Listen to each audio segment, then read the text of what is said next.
Ay mga ka-partners, so samahan niyo po ako ngayon mag-unbox. So yun guys, ako lang po yung nag-unbox. Si mama po ang mag-assemble nito, ang aking ka-partners. So ayan mga ka-partners, tinawag ako ni Partners Jamie at ipinasa naman sa akin yung pag-assemble nitong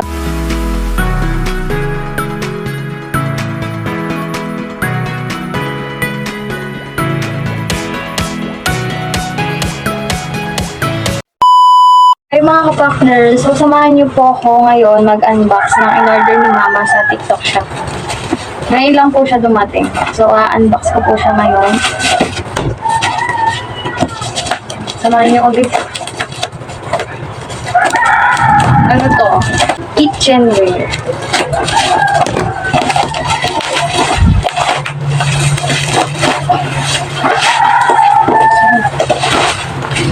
Guys.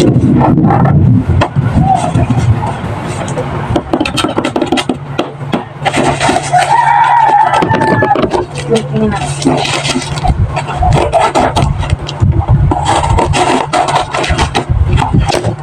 Kaya ko anong laman dito.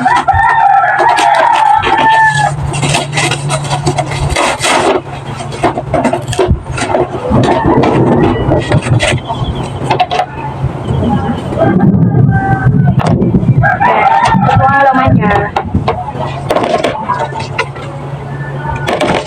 Lagayan.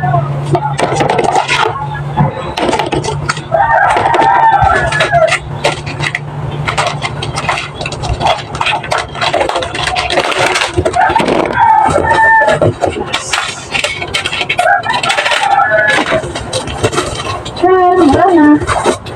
So yun guys, ito po yung laman niya. Si mama po ang mag-assemble nito. Mamaya. So yun guys, ito po ang laman ng aking in-unbox. So yun guys, ako lang po yung nag-unbox. Si mama po ang mag-assemble nito, ang aking ka-partners. So tawagin po natin si mama. Mama!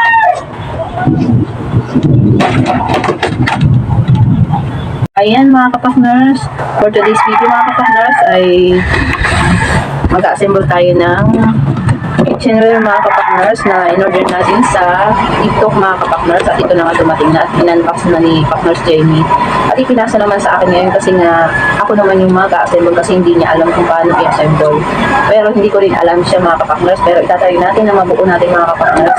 Ito nga pala mga ka-partners ay pwedeng lagay ng mga ulam, yung mga tira-tira nating ulam, pwede nating ilagay dito para hindi tapuan siya ng mga tulad ng langaw, ipis. So ayan mga ka-partners, makakatulong ito sa ating mga ka-partners. So assemble na natin mga ka-partners. So simulan natin mga ka-partners at meron naman siyang mga ka-partners na gayahan para ma-assemble natin. So ito yung step 1, step 2, step 3, 4, and 5 mga ka-partners. So start na natin. So una mga ka-partners,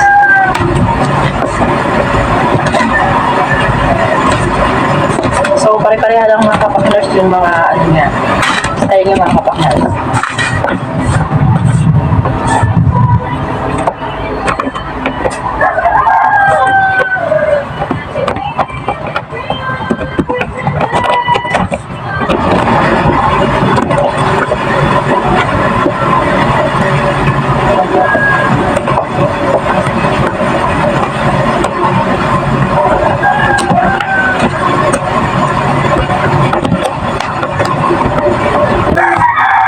Unang palapag natin. So ayan mga ka-partners, tinesting ko muna mga ka-partners kung paano ilagay kasi nga medyo mahirap siyang i-assemble mga ka-partners kasi may mga butas siya dito mga ka-partners na kailangan pumasok doon yung pinakang lock natin mga ka-partners, yung mga ganito mga ka-partners. So, ito nga pala mga ka-partners, yung ating pang sarado. Pag halimbawa, meron tayong ilalagay na ano, kailangan na natin isarado. Ito po yun mga ka-partners. So, sa ganyan siya mga ka-partners, open dito ay ito ang ating ilalagay. Medyo mahirap lang siyang i-assemble mga kapakners. So ayan mga kapakners. Meron na po tayong pang sarado at ito siya mga kapakners. O, diba? So, sunod naman natin mga kapakners. Bali, layer-layer lang po mga kapakners hanggang sa matapos.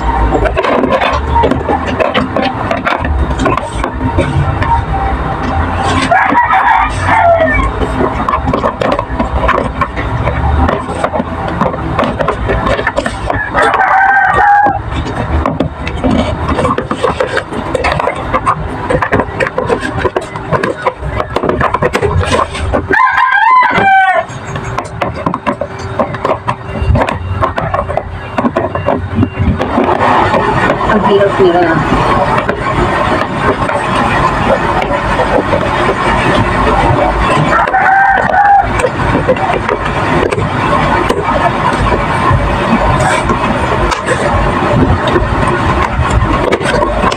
Yun, mga kapakners.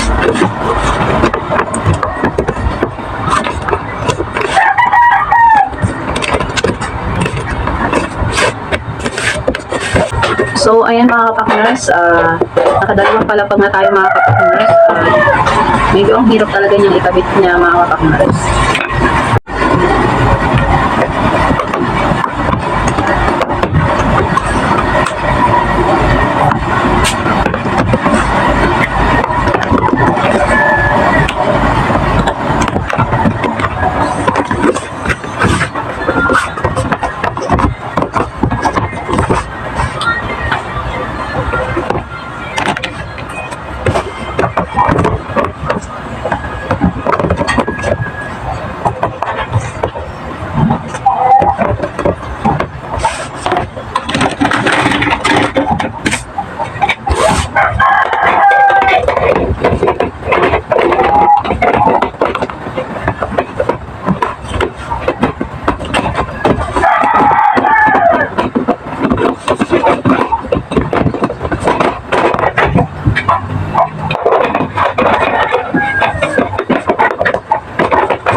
So, ayan mga kapakners. Ang cute, diba? So, ayun siya mga kapakners, ha.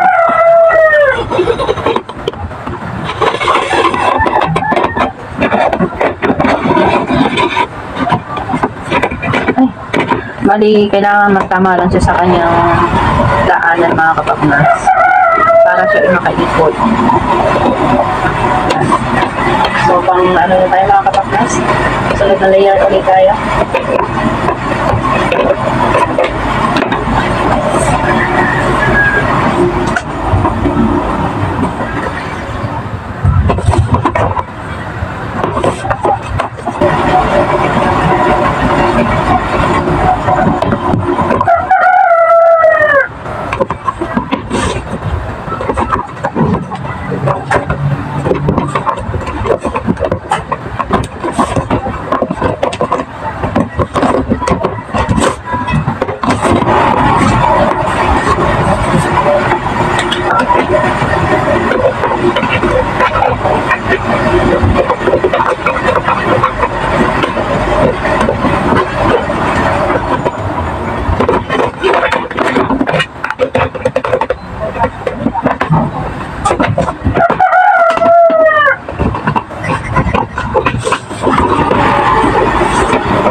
Ang apat na layer na tayo mga kapakners.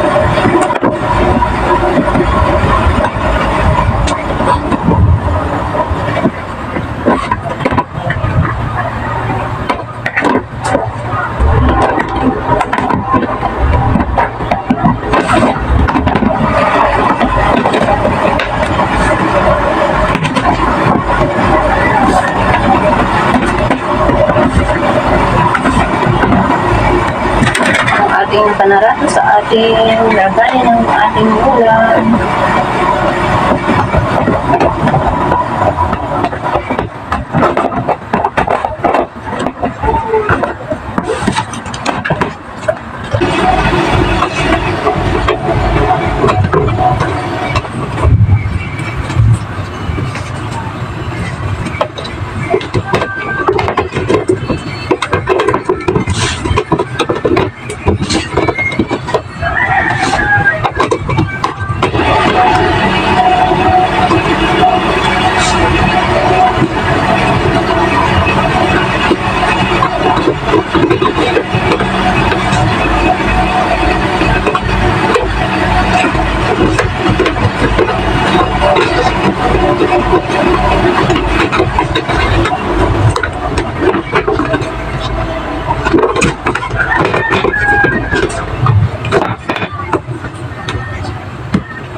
Kailangan kasi mga kapakners tumama dun sa pinakang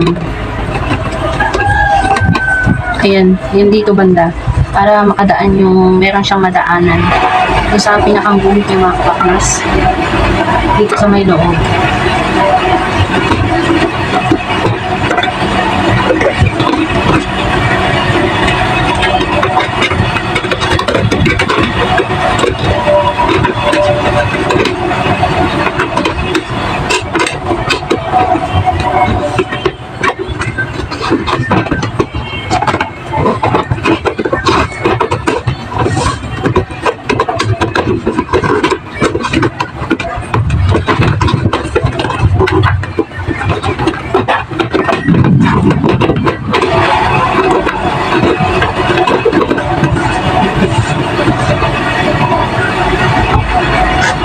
Ang ating glass mga kapakners at yung kanyang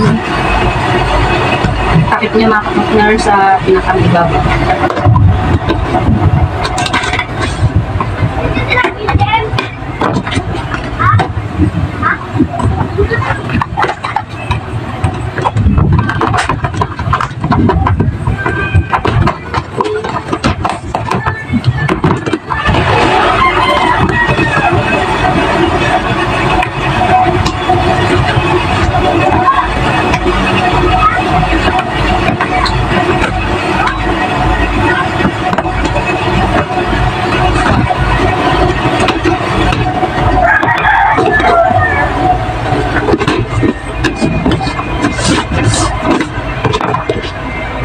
Pwede na natin ilagay yung ating kape. So ayan mga kapakners, nandito na po tayo sa last part na layer na ating kitchenware mga kapakners na lagay ng ating mga ulam. Diba ang taas niyo mga kapakners? 5 layers siya mga kapakners at ito yung last, ang takip ng ating layer. So ilagay na natin mga kapakners.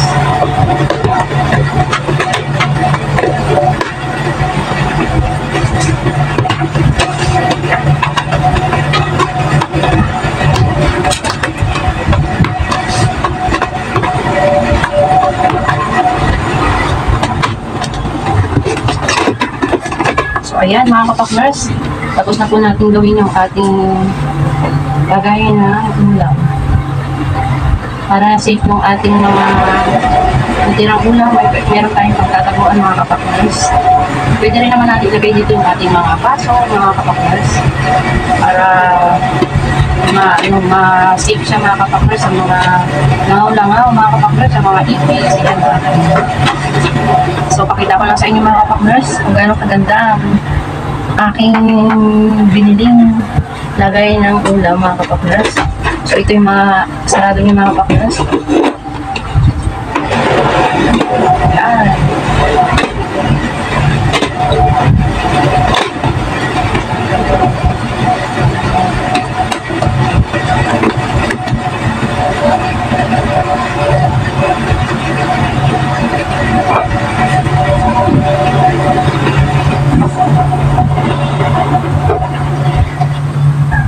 So, ayan mga kapakners, medyo nahirapan na akong ikabit ito kasi kailangan talaga magtatama doon sa pinakang lakan niya, yung pinakang lock niya para tumibay at hindi siya umaalog-alog. Model ko muna mga kapakners.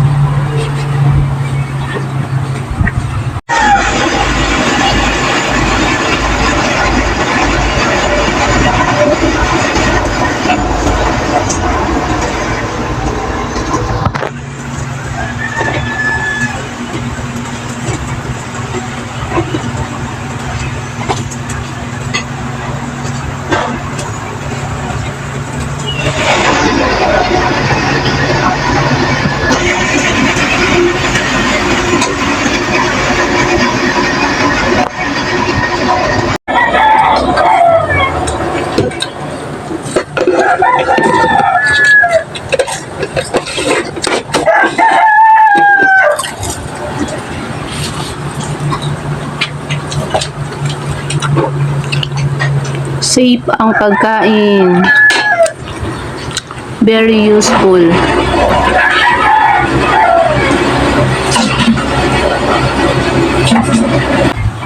Bili na rin kayo mga kapakners. So, ayan. Medyo pinagpawisan si Pakners niyo sa pag-assemble nito. So, nandito na lang mga kapakners ang aking video. Salamat po sa inyong panonood. Thanks for watching.